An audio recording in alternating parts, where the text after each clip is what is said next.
Prediction time. Back with us, Rachel, John, Harold, and Joe. John Harwood, what's your prediction tonight? David, Democrats are going to cross the nomination finish line by the 4th of July. Hillary Clinton says she's in it to the end. Some party leaders are tearing their hair out, but this thing is not going all the way to the convention unless Hillary Clinton can string together victories, not just in Pennsylvania, but places like Indiana and North Carolina as well. Her position is going to continue to erode among superdelegates and among donors. This thing ends by Independence Day, no later than that, possibly as early even as May. Do you see a superdelegate convention?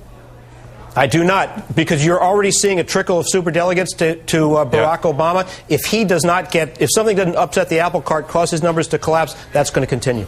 Harold Ford, your prediction tonight. Congress has only scratched the surface with this housing compromise bill they put together. It's a small amount of money for counseling, a small amount of money for state revenue bonds, and a small amount for cities and states. They're going to have to come with a larger backstop. It will be the biggest issue in congressional races. The fact that Denny Hastert's seat went Democrat in a 2-to-1 Republican area is a strong sign that Republicans in Congress and the Senate will have problems on their hands if they don't do something more dramatic and bolder than what they've done just now.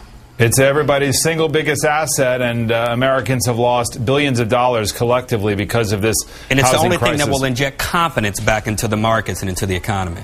Rachel Maddow, hit me with it. I think that John McCain finally signs on to the new GI Bill. He's wrapping up his biography tour, which has all been about military service, about his own military service. Today he was in Jacksonville talking about where he came home to after being held as a prisoner of war.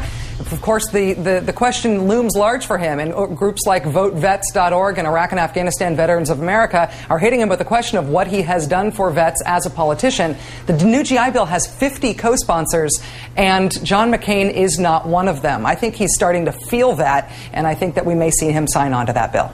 Joe Scarborough, what do you see tonight? Well, word just came out that while the economy is getting worse, nowhere is it getting worse than in Pennsylvania right now. The economy continues to sag. New numbers came out that show that state is hurting as much as any state in the country. What does that mean in the Democratic Party? That means the worse things get for people in Pennsylvania, the better Hillary Clinton's poll numbers get. Just like Ohio, it'll be the working class, it'll be the people that'll be squeezed that won't be talking about dreams or hope or things that a lot of Barack Obama supporters are talking about. They'll be wanting somebody that's going to go to Washington, D.C., roll up their sleeves and fight for them. They won't be able to take a chance on a dream. They will instead support somebody like Hillary Clinton, as so many other blue-collar voters in Ohio have already done. So expect Hillary's numbers to go up. An important point there. She made the case today that she's the only one. She called herself, Paulette Revere, who's crying a recession is coming, as if she's the lone voice out there. That really could resonate with those voters, don't you think?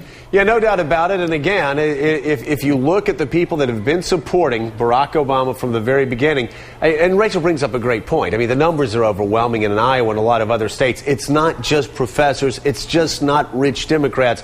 But the wealthier people have been supporting Barack Obama and the Democratic Party. Blue-collar workers making less than $50,000 have been on Hillary Clinton's side.